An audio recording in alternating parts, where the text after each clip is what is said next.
Hello bachcho, let's see this question. The question says the points represented by the complex number a, b, c lie on the circle with center O and radius r. The tangent at C cuts the chord joining the point a, b at z. Show that z is equal to a inverse plus b inverse minus 2c inverse divided by a inverse b inverse minus c to the power minus 2.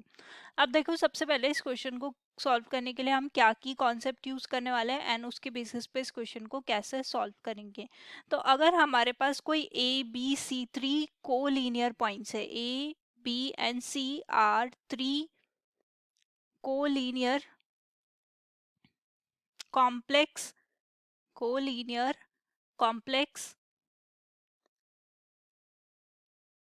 Number,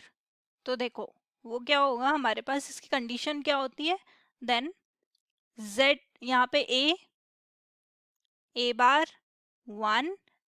B bar 1, सी बार 1, ये क्या होगा, इसका determinant जो है वो equal to 0 होना चाहिए। Also हमें पता है जेड बार जो है वो क्या होता है, magnitude of Z square. Also अगर देखो हमारे पास कोई पॉइंट है outside of the circle, if this is the if some point is which is outside the circle, let's say C is the point outside the circle, C is the point outside the circle और C जो है हमारा complex number है, then equation of tangent जो है, equation of tangent at Z naught, equation of tangent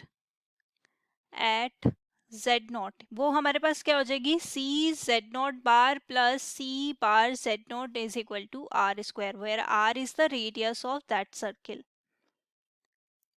अब देखो ये वाले सारे की कॉन्सेप्ट्स यूज करके क्वेश्चन को सॉल्व करते हैं। तो सबसे पहले देखो हमारे पास जो है वो है कि A B C lie on the circle. सबसे पहले डायग्राम हम ड्रॉ करते हैं, एक रफ डायग्राम अगर हम ड्रॉ करेंगे तो ये एक सी पॉइंट है और सी से एक टेंजेंट ड्रॉ करी, तो ये टेंजेंट है और ये कहाँ पे मिल रही है, जब हम ए बी से पास आउट करेंगे ये जेड पे मिल रही है, ये सी है, ये ए है, ये बी है और ये सेंटर ओ है। तो यहाँ से सबसे पहले हम क्या करते हैं, क्योंकि ए बी जेड को लीनियर है, ए बी जेड आर को लीनियर, देन हम कोलिनियरिटी की कंडीशन लगा देते हैं यहाँ पे, तो हो जाएगा जेड जेड बार 1, ए बार 1, बी बार 1 और इसका डिटर्मिनेंट किसके इक्वल हो जाएगा, 0 के इक्वल। फर्दर इसको सिंप्लीफाई कर लेते हैं, तो सिंप्लीफाई करेंगे तो क्या आ जाएगा, डिटर्मिनेंट निकाल लेते हैं इसका z, और ये हो जाएगा a complement a bar minus b bar और माइनस z बार, और z बार से ये क्या आ जाएगा a minus b, then next आ जाएगा हमारे पास प्लस 1 और 1 के साथ आ जाएगा a b bar minus a bar b is equal to 0। अब देखो यहाँ पे हमारे पास क्या है, देखो ये ए स्क्वायर जो है बेसिकली वो क्या है, हमारे पास 1 है, ए स्क्वायर बेसिकली हमारे पास आर है, सॉरी। सो ए स्क्वायर यानी कि यहाँ सेंटर से distance magnitude of A square, ये क्या हो जाएगा आर स्क्वायर।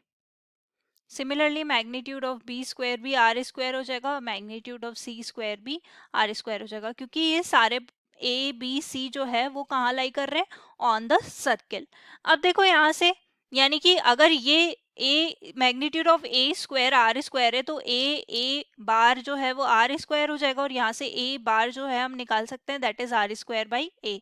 तो अब ये वैल्यू हम पुट कर सकते हैं, तो यहाँ पे वैल्यू पुट कर देते हैं, तो ये आ जाएगा हमारे पास z एज इट इज आ जाएगा और ये हो जाएगा हमारे पास r square by a. Similarly b bar हो जाएगा are square by b minus z bar as it is a minus b as it is, और प्लस यहाँ पे बी बार की जगह अपन क्या रखेंगे, सो ए बी बार की जगह हम रख देंगे again R square divided by B, और यहाँ पे ये हो जाएगा are square divided by A और ये हो जाएगा into B is equal to 0। Further इसको सिंप्लीफाई कर लेंगे, यहाँ से इसका एलसीएम ले लेते हैं। तो ये जो है यहाँ से आर स्क्वायर कॉमन लेंगे, एलसीएम लेंगे तो b minus a divided by a b. Similarly यहाँ पे z बार और ये हो जाएगा a माइनस बी, और यहाँ से अभी हम आर स्क्वायर कॉमन ले लेंगे, आर स्क्वायर कॉमन लेके एलसीएम लेंगे तो आ जाएगा a square minus b square divided by a b which is equal to 0। अब देखो क्या करेंगे नेक्स्ट, हमारे पास कोफिशिएंट ऑफ z जो है वो क्या हो जाएगा are square b minus a divided by a b, तो इसको रिमूव करना है। तो पहले पहले इसको रीराइट लिख लेते हैं, आर स्क्वायर यहाँ पे है हमारे पास b माइनस ए बी और ये है z, एंड नेक्स्ट टर्म जो है हमारे पास उसमें माइनस कॉमन ले लेते हैं तो ये आ जाएगा plus of z bar b minus a, और नेक्स्ट जो टर्म है उसमें हम क्या करते हैं a square by b square को कॉमन कर लेते हैं, ओपन कर लेते हैं, so a minus b a plus b divided by a b is equal to 0। Further इसको लिख लेते हैं, that is r square b minus a upon a b z plus z bar b minus a, और यहाँ से भी b minus ए लेना है तो माइनस कॉमन लेना पड़ेगा, r square b minus a plus b divided by a B. अब दिस पूरी इक्वेशन को हम क्या करते हैं, divide the equation with r square b minus a divided by a b, ताकि हमारा कोफिशिएंट ऑफ z रिमूव हो जाए, और ये हमारे पास आ जाएगा दैट इज z। अब b माइनस ए से b minus a cancel out, plus यहाँ पे आ जाएगा z बार और ये आ जाएगा a b by r square, और यहाँ पे देखो ये जो है आर स्क्वायर ए बी और b minus a cancel out हो जाएगा, ये बच जाएगा a plus b is equal to 0। अब हमें क्या करना है, इक्वेशन ऑफ टेंजेंट लिखनी है ताकि हम z बार भी रिमूव कर सके। सो इक्वेशन ऑफ टेंजेंट, अब इक्वेशन ऑफ टेंजेंट कैसे लिखेंगे, अब z से c पे इक्वेशन ऑफ टेंजेंट, इस वाली इक्वेशन की बात कर रहे हैं हम, तो z से c पे ड्रॉ करिए तो हमें पता है वो इक्वेशन क्या हो जाएगी, that is c z bar plus c bar z is equal to 2r square. Further इसको सिंप्लीफाई करके z बार की वैल्यू निकाल लेंगे, सो c z bar is equal to 2r square minus c bar z, c से divide कर देते हैं तो z बार क्या आ जाएगा हमारे पास 2r square divided by c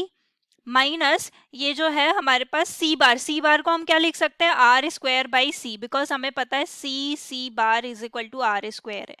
तो यहाँ से c बार की जगह आर स्क्वायर बाई सी लिख दिया z, और ये वाला c जो है डिवाइड कर दिया। फर्दर सिंप्लीफाई कर लेंगे z बार और ये हो जाएगा 2r square divided by c minus r square z divided by c square. अब यहाँ से इसका एलसीएम ले लेते हैं, तो एलसीएम हमारे पास क्या आ जाएगा सी स्क्वायर, तो ये हो जाएगा हमारे पास 2r स्क्वायर एंड देन यहाँ पे सी भी आ जाएगा माइनस या आर स्क्वायर जेड। अब ये वैल्यू हम क्या कहाँ पे पुट कर देते हैं, हम पुट कर देते हैं इस वाली इक्वेशन में। Let us give the name of equation 1, so put the value of z bar in equation 1, put z bar in equation 1। अब 1 में पुट कर देंगे z बार की वैल्यू, तो वो आ जाएगी हमारे पास z प्लस, और z बार की वैल्यू पुट करेंगे तो क्या आ जाएगा, ये 2r square c minus r square z divided by c square, और मल्टीप्लिकेशन में हमारे पास क्या था ए बी। तो देखो यहाँ पे हमारे पास इक्वेशन में a b by r square, a b by r square, और यहाँ पे ये हो जाएगा minus a plus b is equal to 0। Further इसको सिंप्लीफाई कर लेते हैं तो z, और ये हमारे पास यहाँ से आर स्क्वायर कॉमन ले लेते हैं, आर स्क्वायर कॉमन आ जाएगा तो ये जगह 2c minus z divided by C square, और यहाँ पे ये हो जाएगा a b by C square. अब देखो ये कैंसिल आउट हो जाएगा, c a b by r square, तो आर स्क्वायर से आर स्क्वायर कैंसिल आउट हो जाएगा, और रिमेनिंग टर्म, अब देखो यहाँ पे जेड जेड वाली टर्म एक साथ लिख लेते हैं, तो ये तो एक जेड है और रिमेनिंग टर्म जो है जेड की वो ये वाली टर्म हो जाएगी, that is 2c minus Z, यहाँ पे लिख देते हैं 2c, एक तो ये वाली आ जाएगी 2c upon c square into a b, ये तो एक टर्म हो जाएगी, ये minus z a b upon c square and minus a plus b, और सारी रिमेनिंग टर्म हम राइट हैंड साइड में ले जाते हैं और जेड वाली टर्म इस साइड लिख लेते हैं, तो z minus z a b upon c square which is equal to, यहाँ पे आ जाएगा ए प्लस बी और ये हो जाएगा -2c। अब यहाँ से भी एक सी कैंसिल आउट हो जाएगा तो 2/c into a b. Further इसको सिंप्लीफाई कर ले तो यहाँ से z कॉमन ले लेंगे तो ये बच जाएगा 1 माइनस ए बी अपॉन सी स्क्वायर और इस साइड क्या है एलसीएम ले लेते हैं तो A C plus B C -2ab divided by C. यहाँ से भी एलसीएम ले लेते हैं तो z ये हो जाएगा C square minus A B divided by C square and यहाँ पे हो जाएगा A C plus B C -2ab divided by C. एक सी यहाँ से कैंसिल आउट हो जाएगा, अब क्रॉस मल्टीप्लाई कर लेते हैं तो ये हो जाएगा सी से मल्टीप्लाई करेंगे तो A C square plus B C square -2ab divided by और यहाँ पे आ जाएगा हमारे पास C square minus A B. अब क्या करते हैं यहाँ पे ए बी सी स्क्वायर से न्यूमरेटर एंड डिनोमिनेटर में डिवाइड कर देते हैं। तो देखो कैसे डिवाइड करेंगे तो ये हो जाएगा z is equal to a C square a B C square plus B C square a B C square -2ab divided by a B C square और यहाँ पे भी divided by C square divided by a B C square minus A B divided by a B C square. Further इसको simplify कर लेते हैं। अब simplify करेंगे तो देखो टर्म्स कैंसिल आउट हो रही है, ए से ए कैंसिल आउट हो रहा है, सी स्क्वायर से सी स्क्वायर तो यहाँ पे बच जाएगा बी इनवर्स और यहाँ पे बच जाएगा सिमिलरली बी से बी कैंसिल, सी स्क्वायर से सी स्क्वायर, ये बच जाएगा ए इनवर्स। यहाँ पे ए बी सी से ए बी और ये सी की 1 power cancel so 2 -2 to the power 2 C to the power -2 ये हो जाएगा माइनस